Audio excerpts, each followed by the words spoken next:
ಮುಂದಿನ ದಿನಗಳಲ್ಲಿ ನಡೆಯುವ ಜಿಲ್ಲಾ ಪಂಚಾಯಿತಿ ತಾಲೂಕು ಪಂಚಾಯಿತಿ ಚುನಾವಣೆಗಳಲ್ಲಿ ಹನೂರು ವಿಧಾನಸಭಾ ಕ್ಷೇತ್ರಗಳಲ್ಲಿ ಕಾಂಗ್ರೆಸ್ ಪಕ್ಷದ ಅಭ್ಯರ್ಥಿಗಳನ್ನು ಗೆಲ್ಲಿಸುವ ಮೂಲಕ ನನಗೆ ಕಾರ್ಯಕರ್ತರು ಇನ್ನೂ ಹೆಚ್ಚಿನ ಶಕ್ತಿ ತುಂಬಬೇಕೆಂದು ಮಾಜಿ ಶಾಸಕ ಆರ್ ನರೇಂದ್ರ ತಿಳಿಸಿದರು.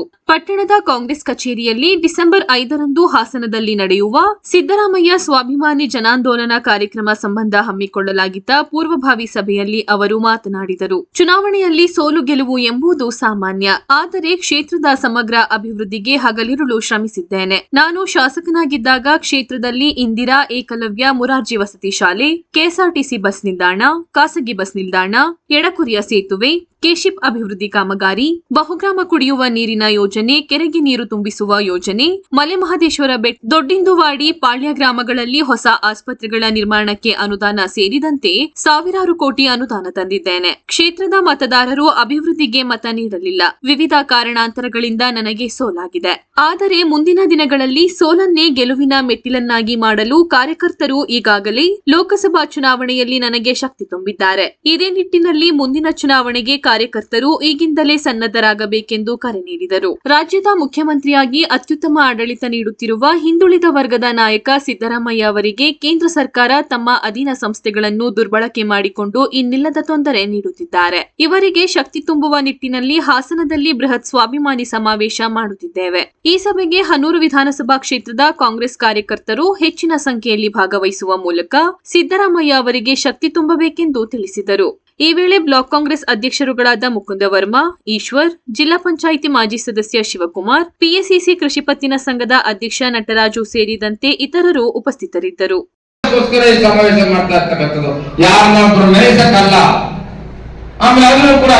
ಇದು ನಮ್ಮ ಪಕ್ಷ, ನಮ್ಮ ಸಂಘಟನೆ, ನಾವೇನಾದ್ರು ಮಾಡ್ಕೊತೀವಿ.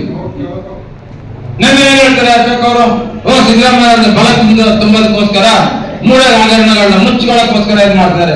ಮೂಢ ಹಗರಣ ಇರ್ತಕ್ಕಂಥದ್ದು ಸರ್ಕಾರ ಕೋರ್ಟ್ ಅಲ್ಲಿ ಇರ್ತಕ್ಕಂಥದ್ದು, ಕೋರ್ಟ್ ಅಲ್ಲಿ ತೀರ್ಮಾನ ಆಗ್ತದೆ. ಈಗ ಯಾವ್ದೋ ಒಂದು ಕೋರ್ಟ್ ಇರ್ತಕ್ಕಂಥ ತೀರ್ಮಾನ ಹೊರಗಡೆ ಜನ ಸೇರಿಸಿ ಸಮಾವೇಶ ಮಾಡಿದ ತಕ್ಷಣ ಕೋರ್ಟ್ ತೀರ್ಪು ಬದಲಾವಣೆ ಆಗ್ತದ. ಇಷ್ಟು ಬಿಜೆಪಿ ವಿರೋಧ ಪಕ್ಷದ ನಾಯಕರಾಗಿರ್ತಕ್ಕಂಥ ಅಶೋಕ್ ಅವ್ರಿಗೆ ತಿಳುವಳಿಕೆ ಇಲ್ವಾ ಅಂತಕ್ಕಂಥ ನನ್ನ ಪ್ರಶ್ನೆ ಇದು. ಆದ್ರೆ ಅವ್ರಿಗೇನು ಸಂಘಟನೆ ಮಾಡ್ತಾರೆ, ಜನ ಸೇರ್ತಾರೆ, ಅದಕ್ಕೂ ಕೂಡ ಒಂದು ಅಪಪ್ರಚಾರ ಮಾಡೋದಕ್ಕೆ ಶುರು ಮಾಡಿದ್ದಾರೆ.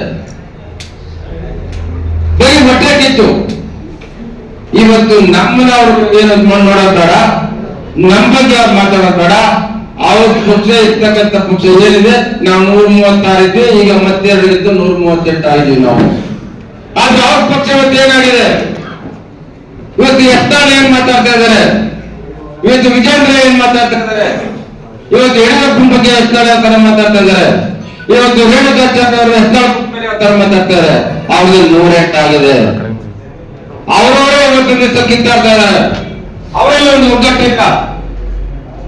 ಇವ್ರ ಕಂಡ್ರೆ ಅವ್ರಿಗಾಗಲ್ಲ, ಅವ್ರ ಕಂಡ್ರೆ ಇವ್ರಿಗಾಗಲ್ಲ. ಇವತ್ತು ಬೊಮ್ಮಾಯಿ ಮೇಲೆ ಸೋಲ್ಬೇಕಾದ ಕಾರಣ ಯಾರು? ಚನ್ನಪಟ್ಟಣದಲ್ಲಿ ನಿಖಿಲ್ ಇವತ್ತು ಸೋಲು ವಿಚಾರ ಬೇರೆ. 25,000 ಲೀಡ್ ಬಂತಲ್ಲ, ಅದು ಯಾರಿಂದ ಅದನ್ನು ಅರ್ಥ ಮಾಡ್ಕೋಬೇಕಾಗ್ತದೆ. ಅಂದ್ರೆ ನೀವೇ ಸರಿ ಇಲ್ಲ, ಹೊರಗೆ ನಿಮ್ಮನ್ನೇ ಬಿಟ್ಟಾಸ್ಬಿಟ್ಟಿದ್ದಾವೆ. ಅದನ್ನ ನೀವು ಸರಿ ಮಾಡ್ಕೊಳ್ತಕ್ಕಂಥದ್ದು ಮಾಡ್ಕೋಬೇಕು ಹೊರತು ಕಾಂಗ್ರೆಸ್ ವಿಚಾರಕ್ಕೆ ಬರತಕ್ಕಂಥದ್ದಲ್ಲ. ಸೈದ್ಧಾಂತಿಕ ಆಗಿ ಸರ್ಕಾರ ನಡೆಸಿದ ನಮ್ಮ ಪಕ್ಷ ಅದನ್ನು ಏನಾದರೂ ಉಳಿಸ್ಕೊಂಡಿದ್ರೆ, ದೋಷ ಇದ್ರೆ, ತಪ್ಪು ಸರಿ ಇದ್ರೆ, ಇಲ್ಲ ಇನ್ನೂ ಹೆಚ್ಚಿನ ಜನಗಳಿಗೆ ಕೆಲಸ ಆಗ್ಬೇಕಾದ್ರೆ, ಸೌಲಭ್ಯ ಆಗ್ಬೇಕಾದ್ರೆ ವಿರೋಧ ಪಕ್ಷದ ಸಹಕಾರವನ್ನು ಕೊಡಬೇಕು. ಇಲ್ಲ ಈ ತರ ನೀವು ಆಡಳಿತ ಮಾಡ್ತೇವೆ, ಇನ್ನು ಮುಂದೆ ಈ ತರ ಆಡಳಿತ ಮಾಡಿ ಅಂತಕ್ಕಂಥದ್ದು ಹೇಳಬೇಕು. ಅದರ ಬಾಯಿ ಬರದೇ ಇಲ್ಲ. ಅವ್ರು ಏನು ಬರೀ ಟೀಕೆ ಮಾಡ್ತಕ್ಕಂಥದ್ದು, ಪಕ್ಷ ಟೀಕೆ ಮಾಡ್ತಕ್ಕಂಥದ್ದು, ವ್ಯಕ್ತಿಗತವಾಗಿ ಟೀಕೆ ಮಾಡ್ತಕ್ಕಂಥದ್ದು, ಎಷ್ಟು ಕೆಲಸ ಮಾಡ್ಕೊಂಡು ಬರ್ತಾರೆ ಅವರು. ಅವ್ರು ಯಾವುದೇ ರೀತಿ ಈ ಅಭಿವೃದ್ಧಿ ಮಾಡ್ತಾರೆ, ಇನ್ನೂ ಹೆಚ್ಚಿನ ಅಭಿವೃದ್ಧಿ ಮಾಡಿ ಅಂತಕ್ಕಂಥ ಮಾತು ಬರೋದೇ ಇಲ್ಲ. ಇವತ್ತು ಬಡವರಿಗೆ, ಹೆಣ್ಮಕ್ಳಿಗೆ, ಇವತ್ತು ತಾಯಂದಿರಿಗೆ 2,000 ರೂಪಾಯಿ ತಿಂಗಳು ಕೊಡ್ತಾರೆ, ಎಷ್ಟು ಅನುಕೂಲ ಆಗ್ತದೆ. ಕರೆಂಟ್ ಚಾರ್ಜ್ ಫ್ರೀ 500 ಯೂನಿಟ್ ಎಷ್ಟು ಅನುಕೂಲ ಆಗ್ತದೆ.